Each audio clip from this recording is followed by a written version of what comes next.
Today's Dirt Path Devotional comes from Deuteronomy chapter 3, verse 20. You must fight until the Lord gives your countrymen victory, as he did you, and they take possession of the land that the Lord your God is giving them on the other side of the Jordan River. Then each of you may return to his own territory that I have given you.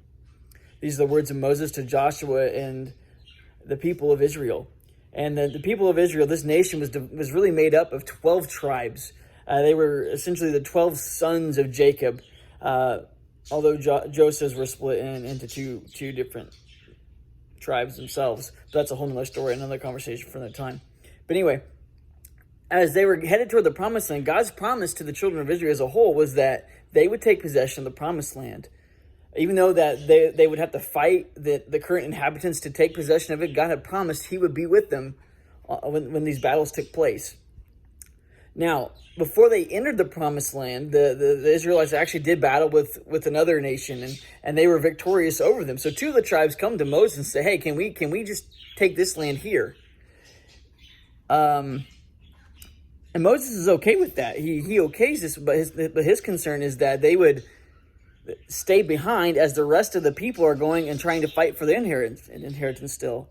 His concern was that these two tribes would become complacent and be at rest while the rest of the people were struggling just to survive and to find their slice of the promised land.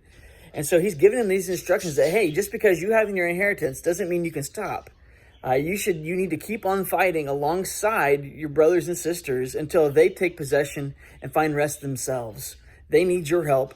And once you help them, then you can go back and find rest yourselves. Now, what's the lesson in this for you and I? As Christians, we're already saved. We know that we have a place in God's house, that we have found our seat at the table. We're going to be there for the marriage supper of the Lamb. However, as we look around that table, we're going to notice that there's some empty seats next to us. Those are our friends and family members who have not yet found their way to the table. So just because we've made our way into God's presence doesn't give us an excuse to sit and be lazy. No, Jesus commands us. God urges us to go and help others find their way into the kingdom.